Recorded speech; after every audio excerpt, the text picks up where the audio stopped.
So today we're going to be taking a look at St John's Asylum here in Lincolnshire. Now this was one of the early ones built back in 1852 and it operated right the way through to 1989. Now although large parts of the site have been converted into housing, a large part of it is also still waiting to be converted. So we're going to be taking a look at what still remains at the asylum.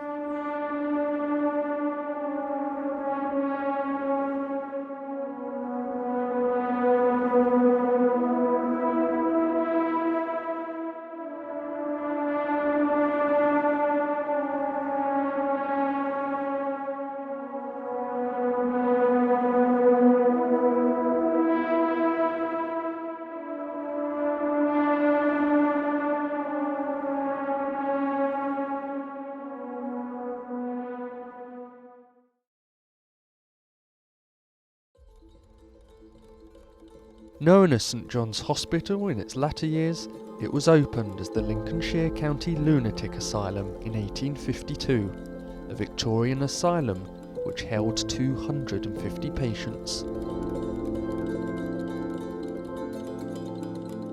It was designed by architects Hamilton and Medland, who based their plans on an Italianate style, with local stone garnishing the building.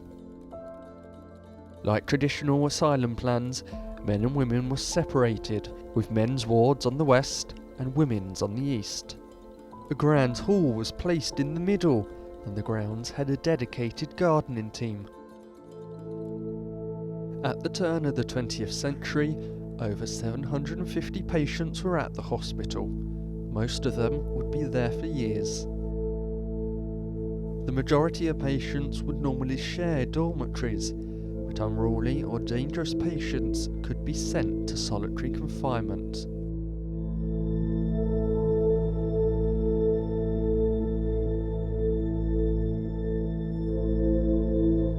A room barely big enough to lie down in, and sometimes with padded walls.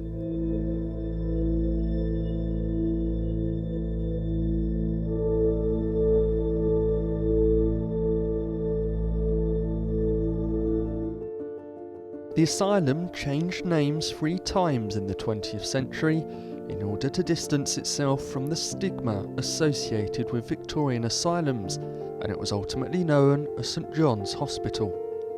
But the grand buildings and once exquisite tiled corridors maintained the asylum feeling.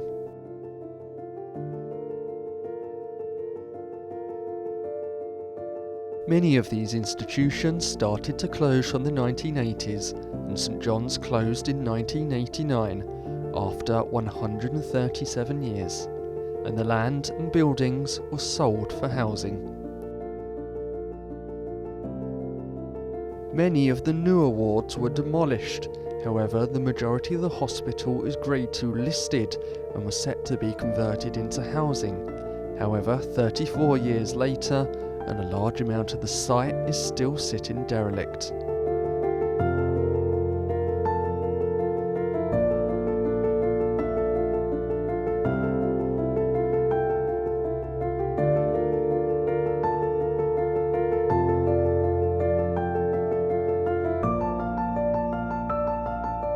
Many of the walls have had the plaster removed, and the ornate ceilings covered up, ready for a new lease of life.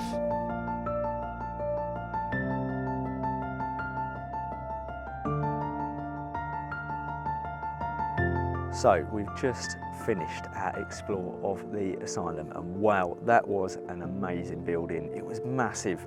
I did not expect to find all the original furnishings that we found. It was truly stunning. The architecture is absolutely amazing for such an old building.